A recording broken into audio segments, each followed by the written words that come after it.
За ингээд та бидний хүссэн хүлээсэн YouTube-ийн мөнгөн төвчлөр маань амжилттай хүрэлцэн ирсэн байна.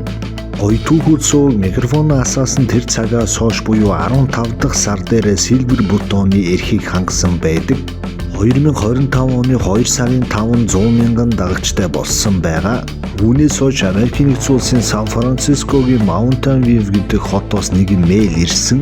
Тус мэйл бичснээр бол гоё түүхүүд сувгийн бүх контент, бүх бичлэгэд давхар анализ хийсэн бөгөөд YouTube-ийн стандартыг зөрчсөн ямар нэгэн зөрчил дутагдал шийтгэл байхгүй байгаа учраас YouTube-ийн мөнгөн төвчлөрийг хүртэх эрхтэй гэдгийг заасан байдаг.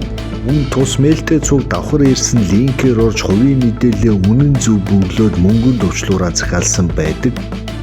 YouTube 2012 онд анхны мөнгөн төвчлөрийг нийт ютуберүүдэд зориулж гаргаж байсан. За өнөөдрийн хүртэл 13 жилийн хугацаанд 520,478 хүн мөнгөн төвчлөрийг эзэн болсон.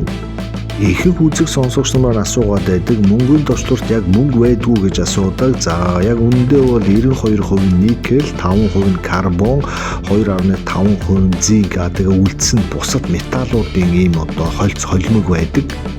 YouTube-ийн мөнгөн төвчлөрийг жинлээд үзэхэд 320 грамм болсон. За үүнийг 100 мянган дагагчтай хуугаад үзэхээр нэг дагагчд маань 0.1034 мг ийм шагнал оногдож байгаа. Ямар нэгэн мөнгө төгрөг дагалдаж ирээгүй учраас нэг дагагч хэдэн төгрөгийн үнцийг оруулсан байна гэдгийг хэлэх боломжгүй.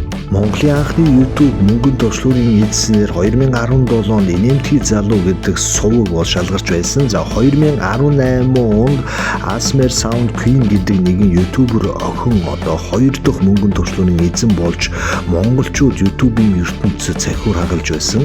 Түүнээс хойш монголчууд монгол ютуберчдэд тултал дэмжиж өнөөдрийн байдлаар 100 гаруй мөнгөн төвчлөр болон 3 ширхэг алтан төвчлөртэй ютуберчд бий болсон байна. Ингээд гоё түүхүүд сүүгээ ийм гоё шагнал автал орж гараад ойрхон байсан тултал дэмжсэн нийт үзэг сонсогч нартаа үнэхээр их баярлалаа. 100 мянган монгол хүнд үнэлэгдэж, итгэгдэж, бас хайрлагдаж энэ шагналд хүрсэн миний амьдралдаа авч байсан хамгийн утга учиртай үнцэнтэй шагнал болж чадлаа.